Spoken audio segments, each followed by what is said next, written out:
I'm tired.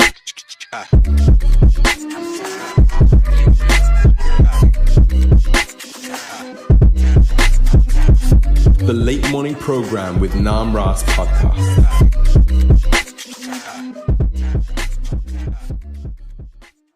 Hare Krishna, everyone. You're listening to the NamaRasa Podcast, the number one Hare Krishna podcast in the world. We're so honored to have Gauranga Darshan Prabhu here today. Haribol. Haribol.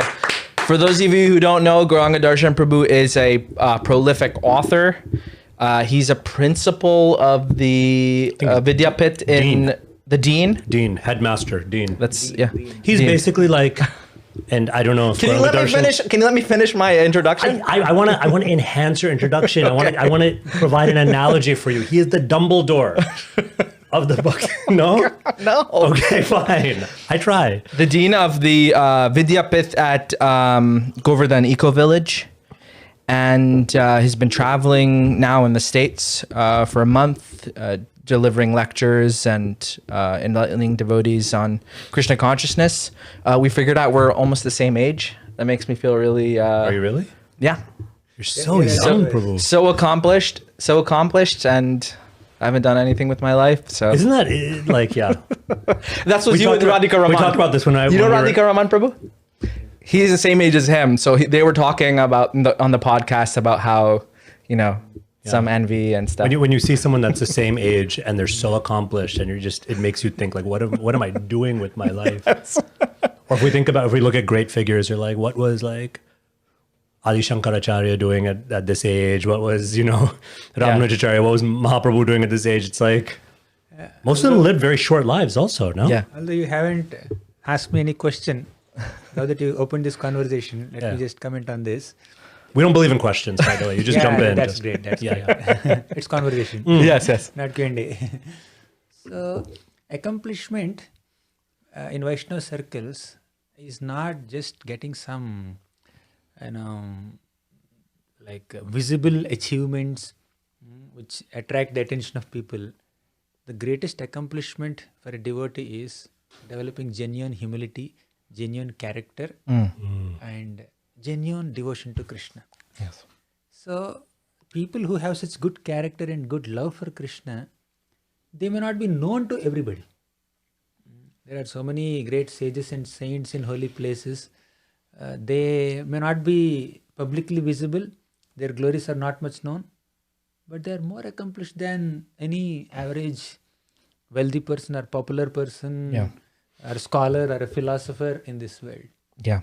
So accomplishment in spiritual circles have a total different definition only. Yeah. Adveshta sarvabhutana. Problem is, by both definitions, I feel really lacking.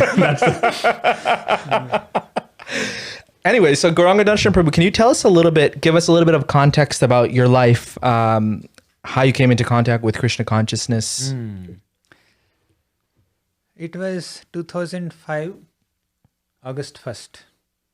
First day, I entered the campus of Indian Institute of Science at Bangalore for my master's. First, they gave me the hostel keys before even I completed my admission formalities.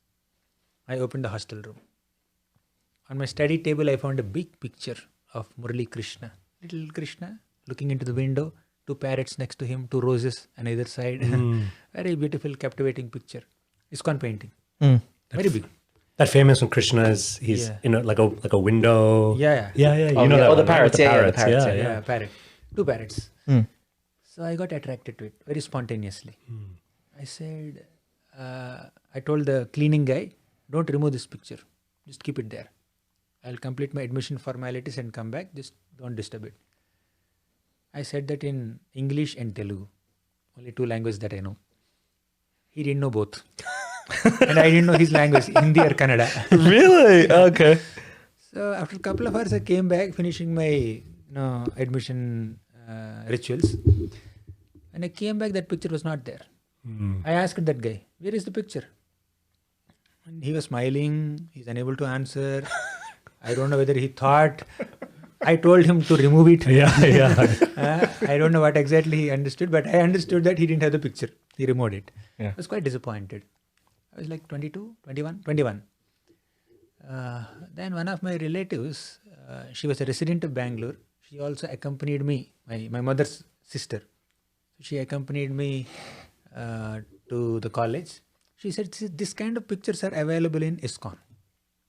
I said, what is iskcon? She didn't know what is iskcon. She said, iskcon means Krishna temple. Oh, it makes sense. Krishna temple, Krishna picture. Okay, take me there. So that weekend she took me to temple. So I went to iskcon temple searching for that picture. No other agenda. So when I went there, on the book distribution table, I found this big picture, same size, same picture. I thought, wow, I accomplished it. So You had a desire is fulfilled. Yeah. Yeah. I went and asked him. He said 20 rupees. I said, yeah, I'll pay. No problem. He said, he's very smart iskcon book distributor. He said, if you take this Krishna book, this picture is free for you. So I said, I opened Krishna book, stories, and so many more pictures like that. So I took the book, I took the picture, and came to my hostel room. So it has a study table like this, very nice, well-furnished room. IISc facilities for students are amazing.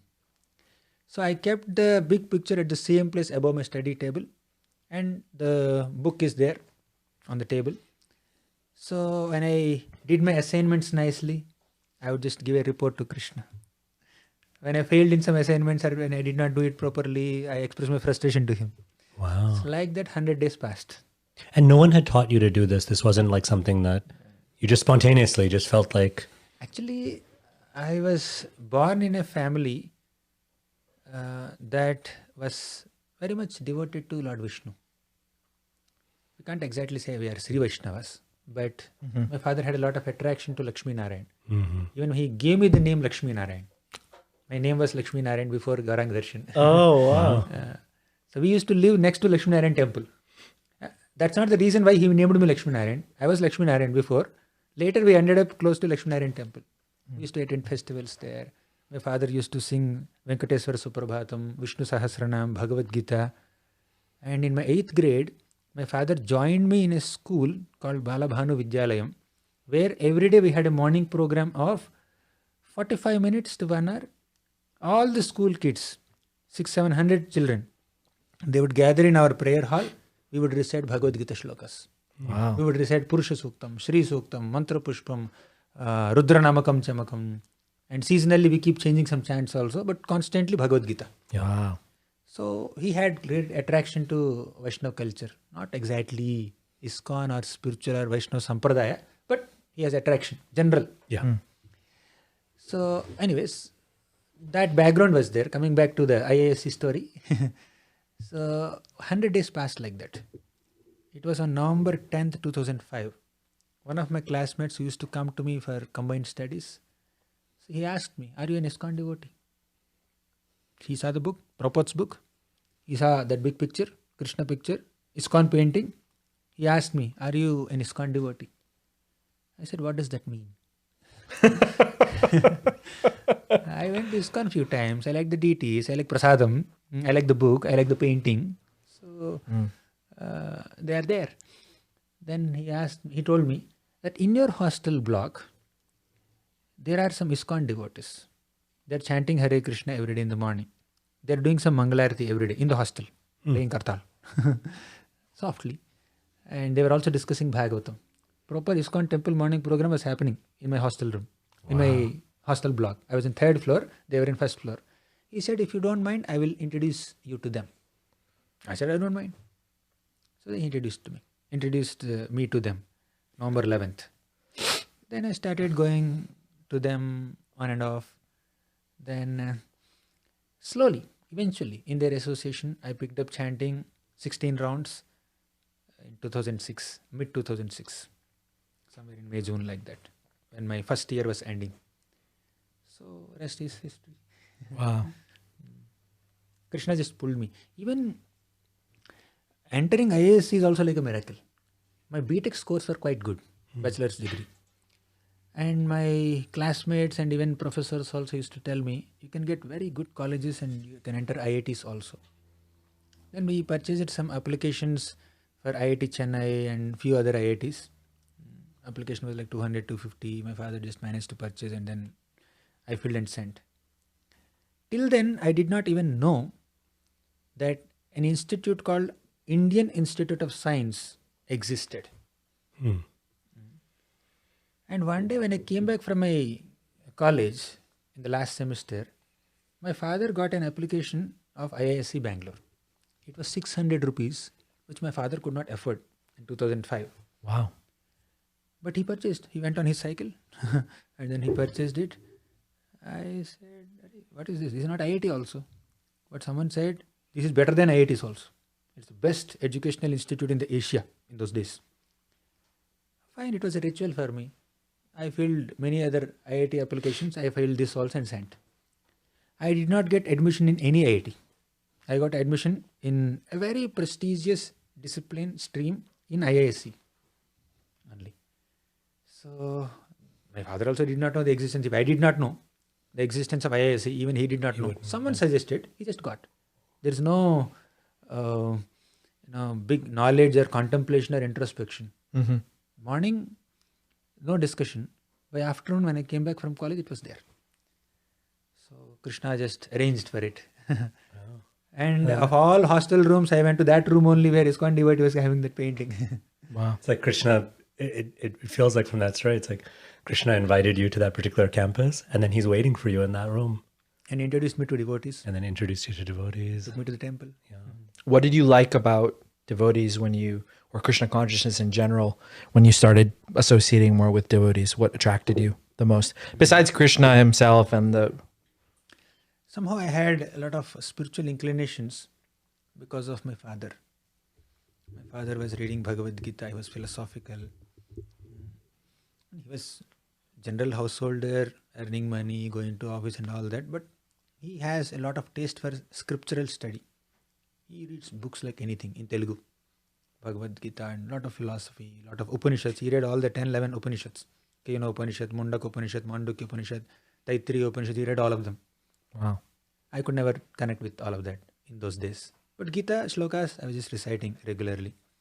Suprabhatam. He got me an illustrated Ramayana book when I was in 3rd standard. So I took that book and I thought, let me write a book. I took my notebook, which is generally the portrait mode. I cut my notebook into half. So it becomes like a old ancient scroll. I cut it into half. And I copied that illustrated Ramayana book, whatever I read, with my pen in this book. Like imagining myself to be writing it, although I'm copying it. So, and also the scroll, the cutting of the book also is like an ancient scroll, like a palm leaf scroll. So I had that inclination because of my father and my parents. My mother also is like, she worships Lakshmi Devi and Lakshmi Narayan. So lot of impressions from parents came. And going to temples, every week, once or twice, we would go to some temple or the other, Ram temple or Krishna temple or Balaji temple or Durga temple, we used to go. So these impressions are there. When I came to BTech, it's like a lot of competitive environment, lot of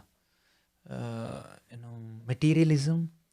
Because till 10th standard, I was in Srikakulam district, which is like not such a big city.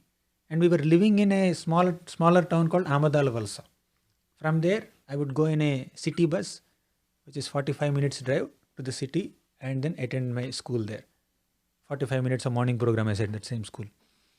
So a lot of spiritual vibrations were there. Simple city. But after my 10th, for my plus 1, plus 2, 11th and 12th grades, I came to Vijayawada. It's a big city. Big city compared to where I was living. A lot of materialism, a lot of movie things. And teenage, college, friends with materialism around. I could not retain my spiritual inclinations there. Till 10th standard, it was nice. I used to even put the tilak and then go to the college, the school. Later, my friends teased me. Only girls wear it, not boys. I was feeling a bit shy and then removed it. And again, I wore it. Some spiritual touch was very much there. Yeah. But from 11th grade till BTech, 6 years, while I was in Vijayawada, atmosphere is surcharged with a lot of mode of passion, Rajogun. So my spiritual inclinations went down. But because of the previous spiritual inclinations, I used to think, is this life? Because many people are saying, oh, you're doing BTech? My father did only diploma. Diploma is like 12th or 13th grade. High school. High school Here, kind of thing. like high school grad or something. To speak that in today's terms, 13th grade. Beyond 10th grade, he did 3 more years of some diploma in mechanical and he found a job. Load of family on him. Yeah. Responsibility on him. But when I was doing BTech, bachelor's degree, he felt so happy. And all the relatives also said, hey, you are giving such education to your child. That's amazing. So they were glorifying him and they were expecting he will get a good job. He will clear all our debts. He will be in a great position. He will purchase a car. Like that they were saying. And we will get him married to some very beautiful girl and so many things. Then undercurrent, there is some kind of contemplation within me, deep within the heart. Is this life?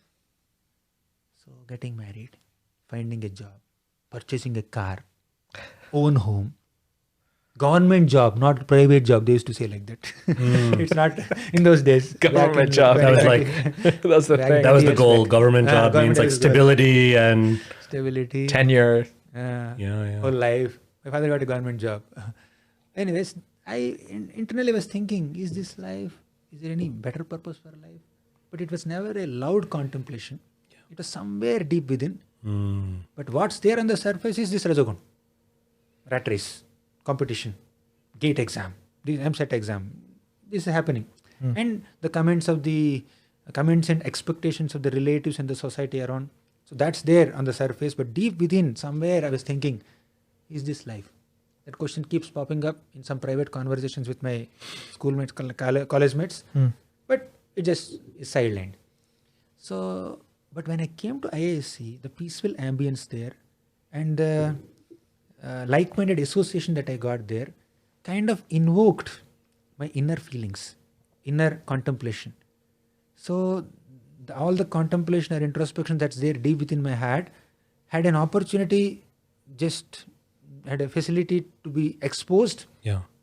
And I got an opportunity to just discuss on those subjects with like-minded friends.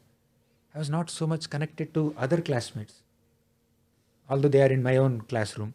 But these devotees who are in ISC, they're in different streams. They're in different year. They're in second year, I was in first year. But I could connect with them more. And parallelly, Prabhupada's book was there in front of me. I used to read on and off. And slowly I started reading Beyond Birth and Death, A Second Chance, Science of Self-Realization. So all these books I started reading. So I got a lot of perspective, a lot of understanding. And academics and Prabhupada books. Chanting, little association. I was not connected to any other excitements in ISC, the big campus, and even Bangalore, such a big city. Lot of opportunity for enjoyment, exploration.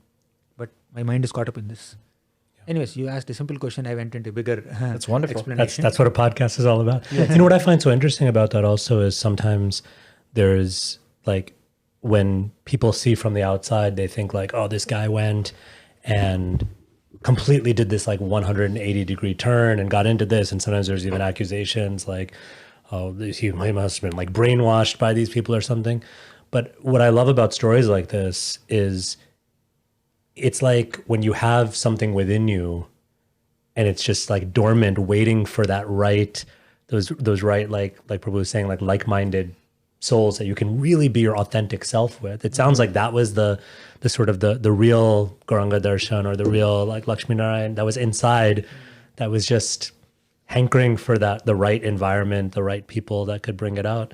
I imagine though, when you're with your relatives having so many expectations on you, and they're not bad expectations. That's the thing, right? They're like very natural, very understandable, in a way, very noble. Like it's almost kind of, there's something very like dharmic about that, right?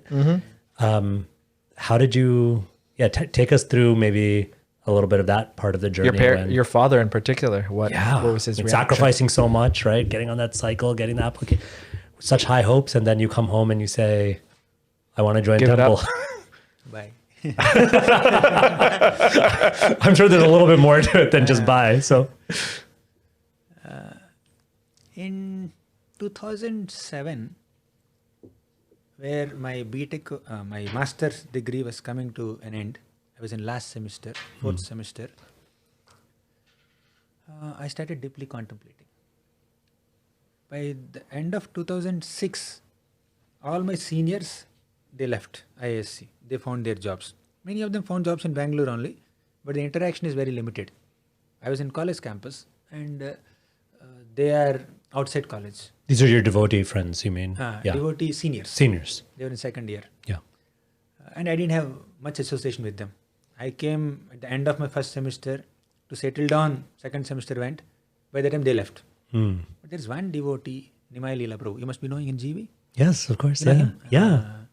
But I didn't know that. I this is the first time I'm hearing like your story, so I didn't know Nimai Leela Prabhu plays a role. Yeah, he played a very crucial role. I did not know My that. initial days of Krishna consciousness. Do you know Nimai Leela? No. Amazing soul. Another amazing soul. We got to get him on the podcast if he. Yeah, you should. You if we should. can get him here. He has a lot of wisdom. So, Nimai Leela Prabhu had a 2.5 years course, while all other seniors had 2 years course. He was doing MSc, they were doing ME, Master of Engineering, this Master of Science, 2.5 years course. So, 6 months of extended association I got from him. In fact, he's the only person who gave me a lot of association. Others are there, hi, hello only, not so close. So, those 6 months where I was in my last semester, I was in my third semester, and he was in his last semester, fifth semester. So I got to associate with him a lot. He started speaking Bhagavad Gita also. More than all that, interactions. He was very loving and caring. So his association had a lot of impact on me.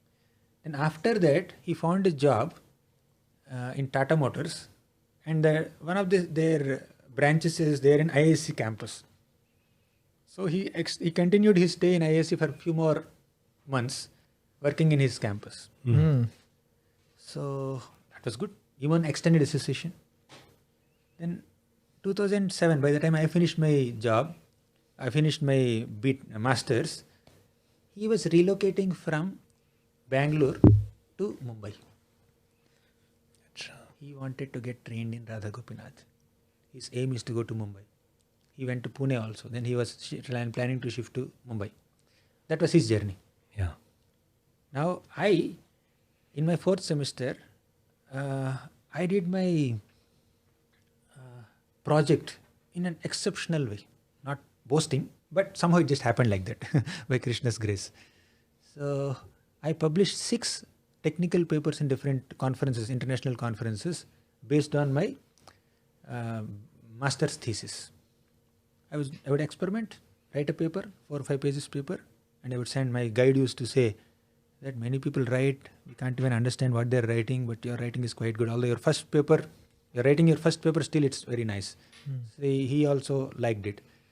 So eventually I wrote a 100-page thesis along with 6 paper publications. I was absorbed in that project research, apart from my sadhana. And on and off I was attending campus interviews also. But although I did quite well in many campus interviews conducted by companies which are very much relevant to my profile, I didn't find a single job. One day, a mechanical company called Force Motors came to our campus and conducted an interview. Mechanical company, no relevance to my profile. Let me just go. I just went. Why I went, God knows. Literally. I have no logical reason. Wow. I went. Casually attended the interview. They selected me. They sent offer letter also. This offer letter is of not much use. I am not going to join anyways.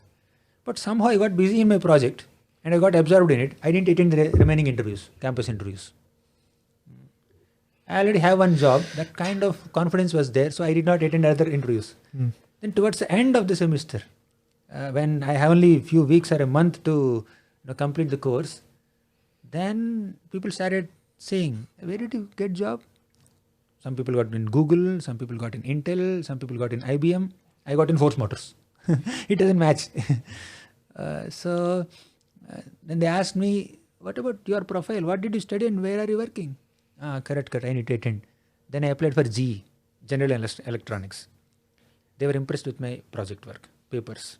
They interviewed me. It was in Whitefield, Bangalore only. I don't know if you know Bangalore. So it was great. Yeah. They were about to send the offer letter also. By this time, I completed my masters. All the other formalities are done. I was about to quit the college, maybe 1 or 2 weeks here and there. Then I started contemplating. I have a job in Force Motors, which is in Pune, and I'm about to get this offer letter from GE, which is in Bangalore. If I stay in Bangalore, I don't have a devotee association. There are devotees, but we could not make friendship with so many devotees. And all my seniors are running behind Mumbai, especially Himalaya Prabhu is going to Mumbai. Right. And I heard in those days that training systems in Mumbai and Pune are exceptional. You wanted to be a brahmachari. Never. No. I mean, that was not, ashram is not there in my mind. But I wanted devotee association and some proper training. Training and just in the sense of Krishna consciousness. Yes. Right. Okay. And so they have this structured training in Mumbai at Radha Gopinath and Pune. Yeah. Because like only 1 year into Krishna consciousness, whatever training I got is reading Prabhupada books and associating with NamaRasa Prabhu. Yeah. Beyond that, I don't know. And Nimalaya Prabhu by this point is already set on Mumbai. Set on Mumbai. I think he relocated also. Okay. He's on his way. Yeah. Then I started contemplating, let me just go to Pune. It's a career risk for me. First job as a fresher, entering a mechanical company that has nothing to do with my profile. But still I thought, spiritual life is important. Let me just go to Pune, join this company. While being in this company, let me search for other jobs which are relevant to my profile. Meanwhile, I'll get training. So I prioritized that. And I told the GV people, before they send the offer letter, I said, I'm not joining your company, I'm joining there. Sorry. So you turned down GE. Yeah. Took the job in Pune. Yeah. I joined. 2007, August 1st. I love how he has every date. I love that, yeah. Every milestone is that date. Yeah. August 1st, November 11th. It's like, Some things I remember. Most of the things I don't remember. But the company was not in Pune.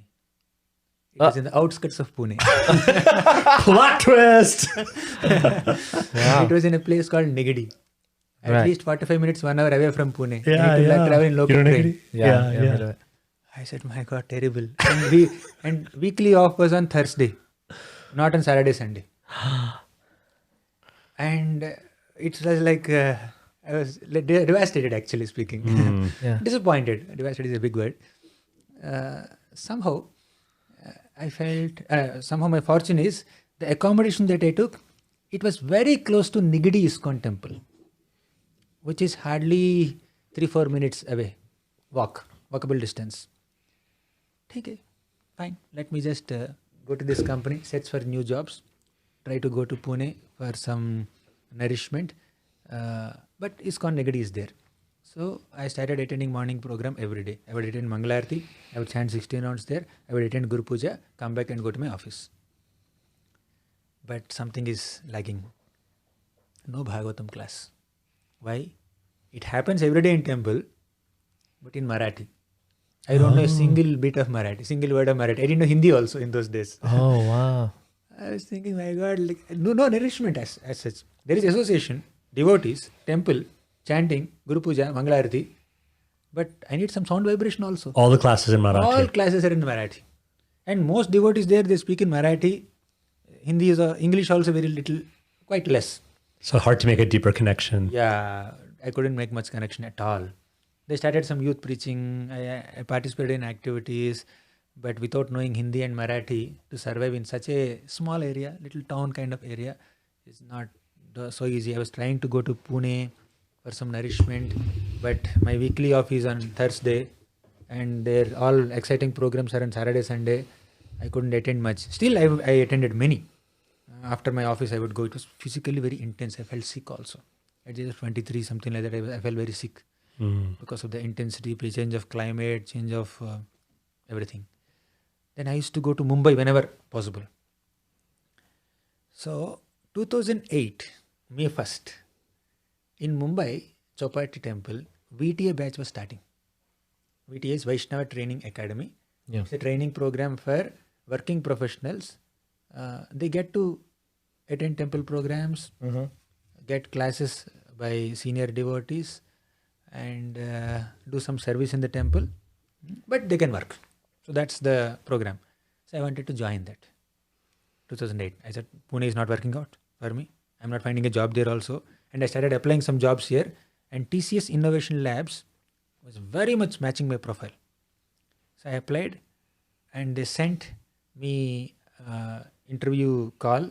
I attended interview. All of them big researchers. They were impressed with my work, my papers, my thesis, my presentation, the way I answered the questions. It was nice. I thought I'll get an offer letter here. I'll join Mumbai. My life will be settled. I'll be connected to Chapati. I thought like that. But somehow there was a delay because I was a fresher. They would take in that premier research lab only those people who have 3 years of working experience. I was like 3 months maybe. I was a fresher basically. I was working in this company, few months old, but I was like a fresher. They were not taking me in. The HR had some issue. But the boss, the technical boss of our department, he liked me so much. I want him. So he was pushing them. So he liked the interview. HR people are not their interview. They see only from that perspective. So somehow it was happening. There was a delay. Now I didn't have a job in Mumbai. And VTA batch is starting. And this Force Motors, how long I should continue? To cut the long story short, I took another career risk. I resigned the job. I resigned Force Motors job. Without an offer in hand Without from an anything. offer in hand. So empty hands with my luggage, I went to Chapati. And VTA, one of the conditions of VTA is you have to be working, no? It's not like I kind of surpassed that condition. Violated that condition. you violate, right? Let's say they made an exception. At that time, they did not know the thing. But I said, I'm about to get an offer letter. I think so. I don't remember what exactly I said. But I just resigned and joined, simply. Then Gaurang Prabhu asked me, where is your job? Every few days he will ask me, where is your job? Offer letter is coming. As long as it is coming, I have no problem. He's our main trainer. Wow. Okay, fine. Again, he asked after a few days, where is offer letter coming? I said, Prabhu, they said they will send, but they did not send yet. You go to their company and ask.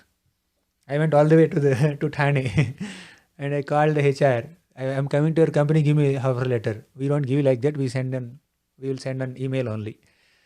I said, okay. But I came back. Somehow 1 month, 4 days passed like that. May 1st I joined. June 4th, they sent me offer letter. They did send the offer letter. Of course. They wanted me, but because of big company, some official protocols are there. I'm a fresher. So they were just, I'm an exception there. Right. Because that guy was like pushing for you. Yeah. So Because that's such a big lab. yeah. TCS Innovation Labs. People who are not very experienced cannot enter there. But my boss was pushing. He already has a lot of experience. He published papers and somehow he wanted me there. So I entered 2008. June 4th I job. I showed offer letter. As soon as I got offer letter, I showed to Gaurang Prabhu. He was impressed. Oh, almost 7 lakhs per annum as a fresher in those days. It was a big amount. Let's go back to family once. In my family, nobody had ever imagined that somebody in our family will get 7 lakhs per annum pay. Whatever, close to 7 lakhs per annum pay. It's unimaginable. My father asked, what exactly do you do? Why are they paying so much, 50,000-60,000 per month? He was wondering. And my father had some job, which is like very meager pay, reasonable. But my father's siblings, his brothers, they were doing some painting work, 1,500 rupees per month. Just imagine. Wow. 1,500 rupees per month, 60K per month at 23, 24. So it's like big contrast. Then at family there was celebration behind me because I got this job. So anyways, I got that job. Then by the end of VTA, I had to quit that job because that 1 year VTA, where close connection with the temple I had, I was inspired somehow to become a brahmachari. I was attracted to the simplicity of brahmachari life. They only have one color dress, whole life, one hairstyle, whole life, no cosmetics, nothing else, and devoted to Krishna. I was quite excited with it. But what about family? Finally, you got some good job Wow, where you must be can hard. clear all the debts and loans of my father. No. And we used to live in a home that has palm leaf roof, where the mercy of sun god Vivaswan or Varunadev or Indradev, everything will come inside. Means the roof has so many holes. Like sunlight will come inside, rain also will come inside. yeah. Whenever there is a rain, we would just put some blue color tarpaulin on top of it. And that also flies away sometimes when there is wind. So those were the conditions we were living. Quite poor. But poverty is gone because of this job. But I am gone into Brahmacharya ashram. How will they accept it? How will they take it? I was in a dilemma. So 2009 ending, VTA was ending. Gauranga Prabhu was taking interviews of everybody. Are you joining? Do you want to work? So like that, everybody was giving their interviews in a bus. My turn came. I went, sat next to him. He asked me, would you like to join Brahmacharya ashram? I said, yes, Prabhu, I want to join. But not now. My parents' financial condition is not that great and I have a good job. And my boss said, if you continue here, your salary will be doubled. At least 80-90% hike. Your 7 lakhs can become 12-13 lakhs. 1 year probation period was over. So if I would just work for a couple of years, I would just clear all the debts and keep some surplus fund also.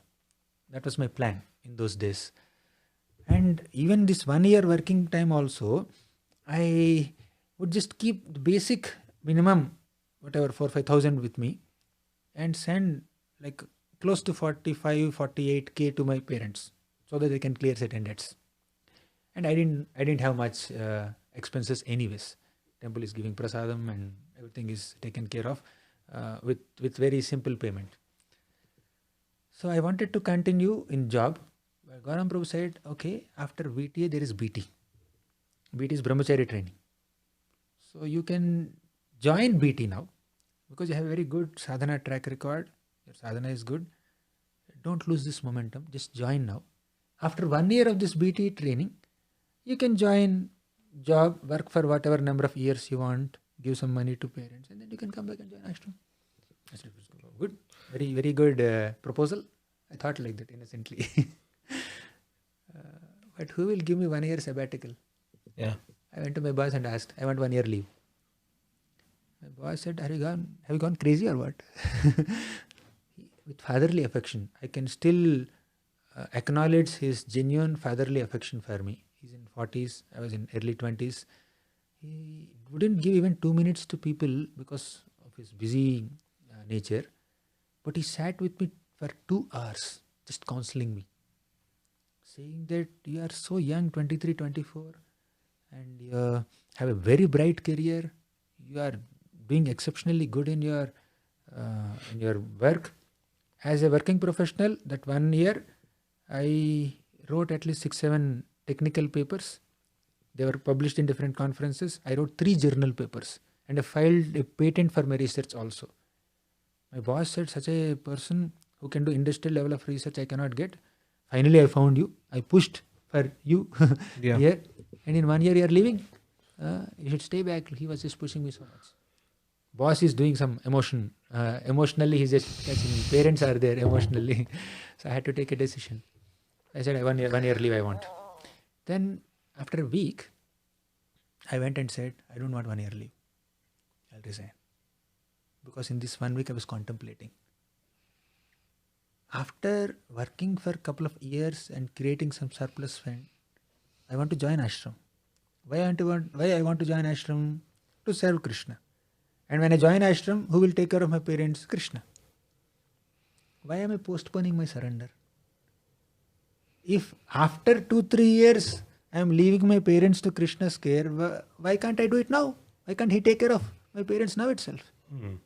So I questioned my own motive or intention or whatever thought process behind taking 1 year leave.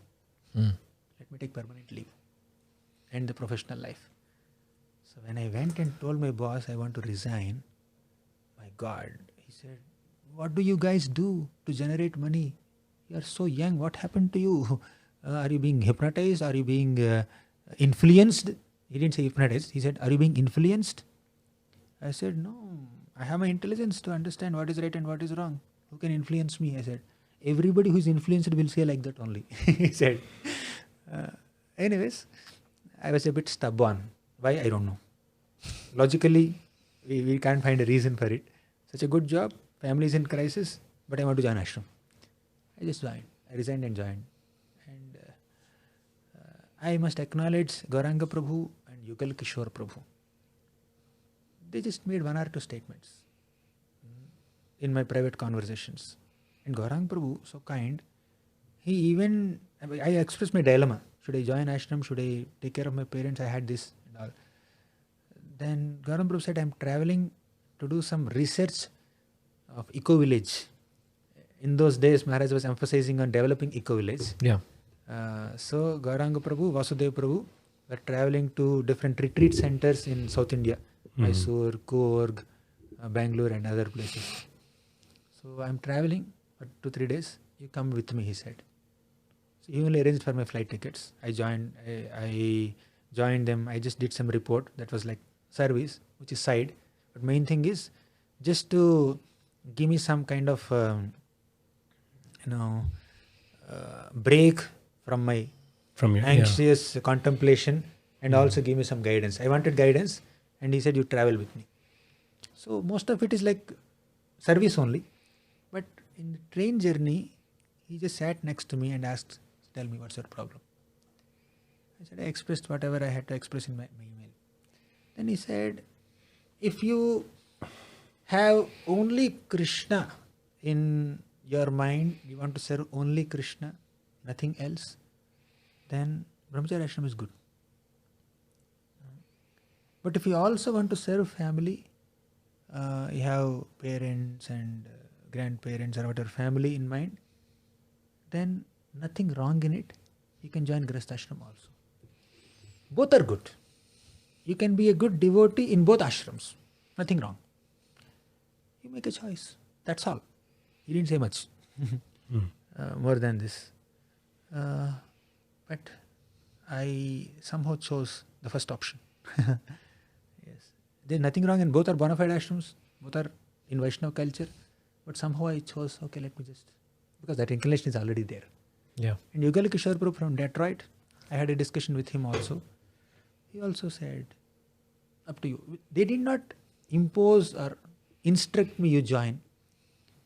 But their own lifestyle, their own simplicity, their own absorption in their service, and whatever little bit of hints or guidance that they give, they basically inspired me to make a choice on my own. Yeah. No one told me you join ashram. But they said few things where I was inspired to choose this. So I thought I'll join. I told I'll just resign. Wow. I guess what I'm sure there's more to this story, but it sounds like you were trying to find a kind of best of both worlds scenario, that if I can, like, you wanted to join the ashram, but you also wanted to take care of your family, and kind of like, and I don't know, my heart is very sympathetic to that, maybe because I also like think in that way. So that sounds like a very nice kind of middle path, that, take care of the family responsibilities as well, and then join the ashram. But somehow it seems like that like kind of best of both worlds wouldn't have worked for you.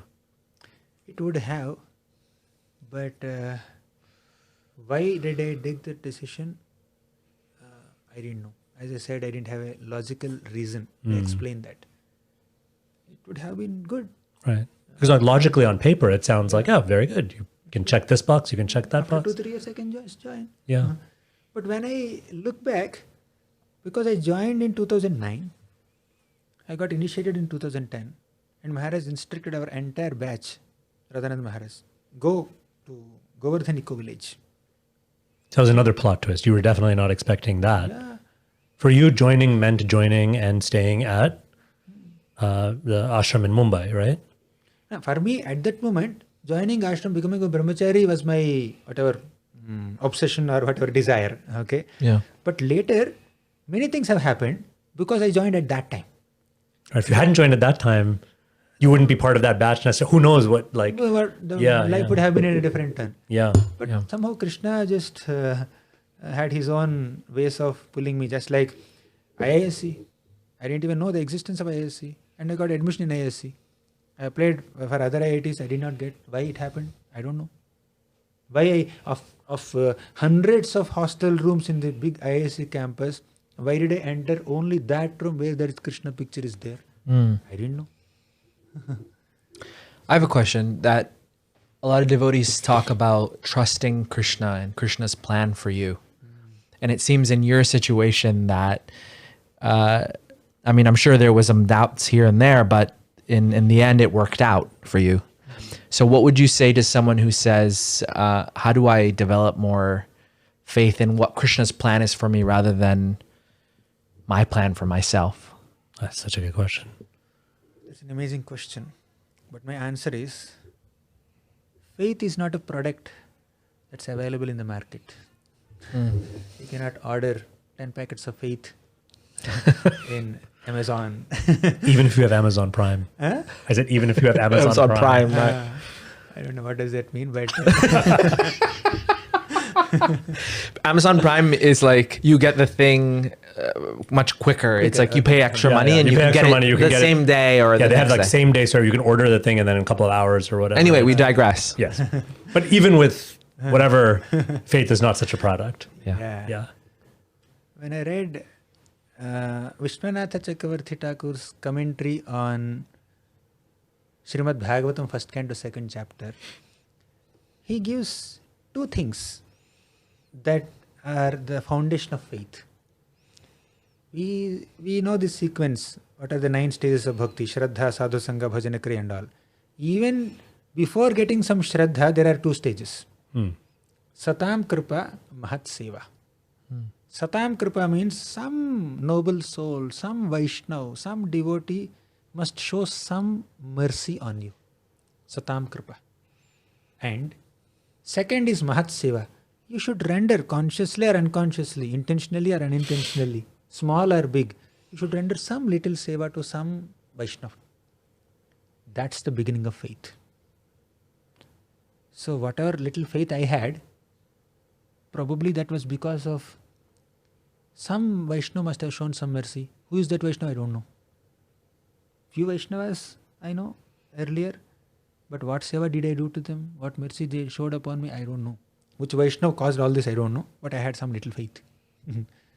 So, mercy of devotees and some little service rendered to devotees is the beginning of faith. From there, your Sadhu Sangha Bhajana Kriya will start. Let me keep this answer short. Another Bhagavatam class will come out. No. But then also to build on that, the plan that you might have for yourself versus following Krishna's plan.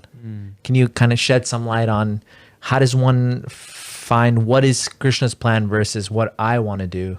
And it's a very important question, but based on my life experience, I don't know whether I'm the right person to answer this question. Because my experience has been that I did not plan to do something or to be something in life. Few times I have to be like this, I have to be like that. I thought like that, but they are not like proper plans, or I did not make any strategies.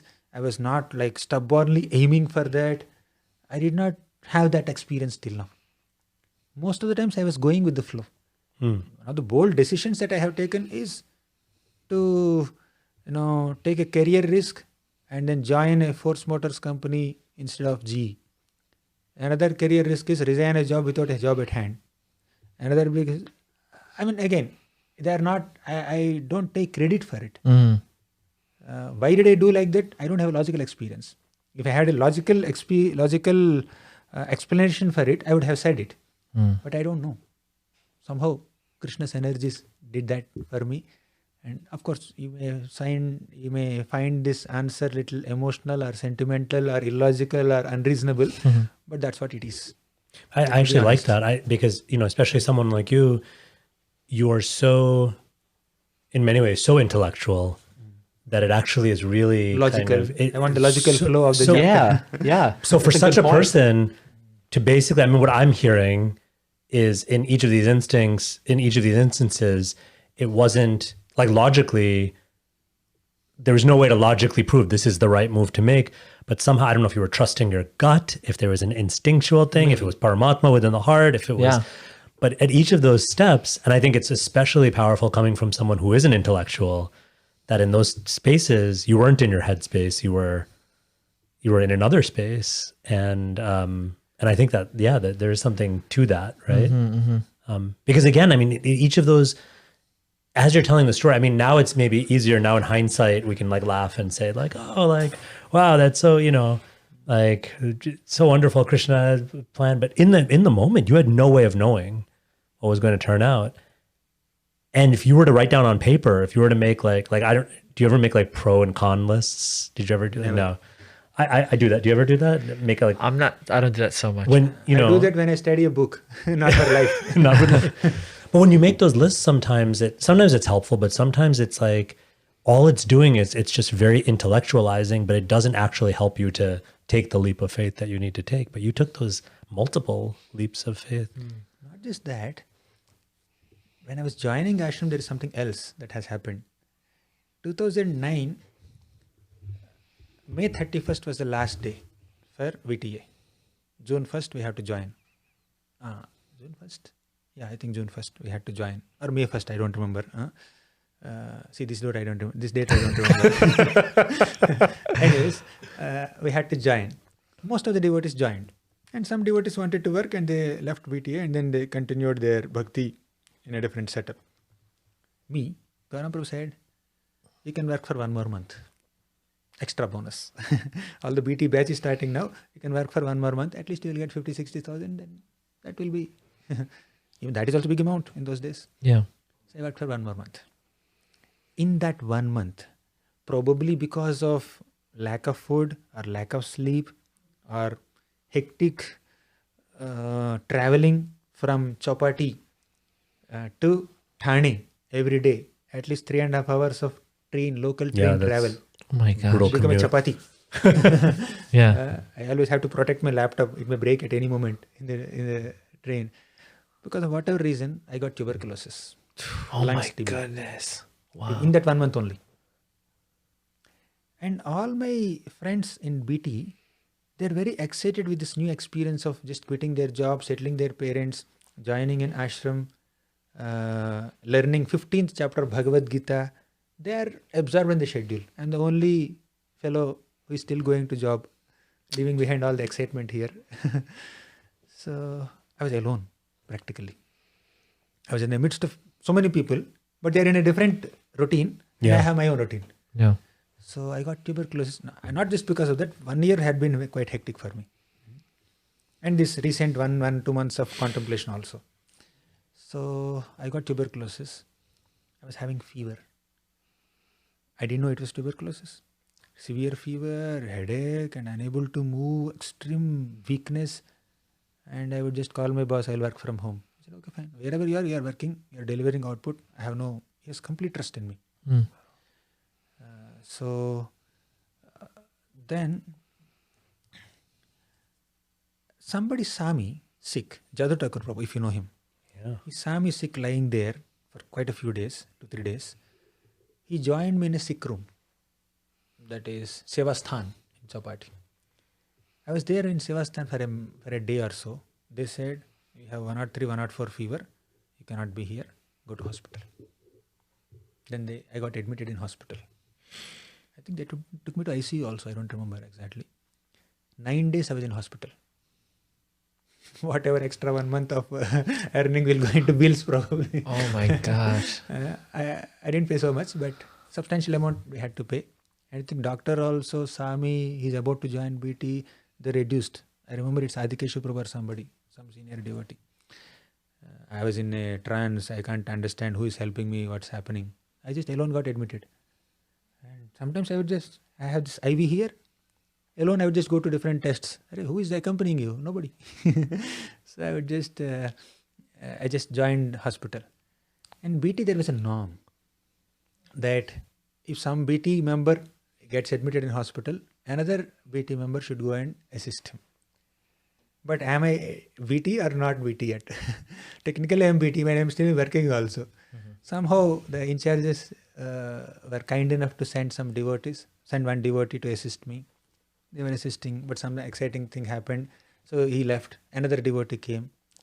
So, but somehow I did not have the sufficient physical support, financial support, emotional support to handle that situation when I have intense physical pain. My boss was saying, "What's happening? You're not there." I said, "I got TB, I got admitted in hospital." "Oh," he's concerned. "Sorry, I cannot come to Meera Road to see you in hospital, Bhaktivedanta, but you recover." Then leaves were exhausted, loss of pay. Namesake, I was doing extra 1 month job, loss of pay also. So somehow I passed that, but I was not getting so much support, emotional support from devotees' side because they're excited. I don't blame them. And parents are emotional. Boss is emotional. So when professional side and family side, I was getting a lot of pressure and I'm wanted there. Yeah. Devotee side, I would say neglect or indifference, but Less. I didn't get much from devotee side. Yeah. Okay. So should I join or not? That's the question. But somehow I was quite stubborn that I have to join only. But that 1 month of whatever 2-3 weeks of intense phase of tuberculosis, although I took medication for 6 months, but 9 days of hospitalization and then whatever 2-3 weeks of overall most painful situation physically, that helped me to develop some detachment. I joined the ashram with a realization, or at least with an understanding that I should not expect anything from anyone. Krishna, I am joining ashram. Gopinathji, I am joining ashram to serve you. If I become sick or if I need some other help, if I get it from someone, I am grateful. But if I have expectations, most probably I will not get it. I will get frustrated. Expectation leads to frustration. But no expectation will lead to gratitude. I want to be grateful. Whatever little assistance I got from my friends and VT mates, I'm happy with it. But the amount of physical need or emotional need or financial need, whatever I had, I didn't get help from devotee side much. Because I don't blame them, they're in their own world. For all practical and reasonable reasons. Yeah. Right? But that moment helped me to realize that I should not expect from somebody. Now, even if somebody gives me water or whatever, I'm grateful for it. I don't blame, I don't complain. Even if I get that mood of complaining, it just melts in 2 minutes. Not so much. So, expectations will lead to frustrations. And brahmachari means he has very limited space. His whole life is meant for service to Guru and Krishna and so many Vaishnavas. If I expect some little personal time from that brahmachari, some physical support or emotional support from that other brahmachari, like I'm encroaching upon whatever little space he has. Yeah.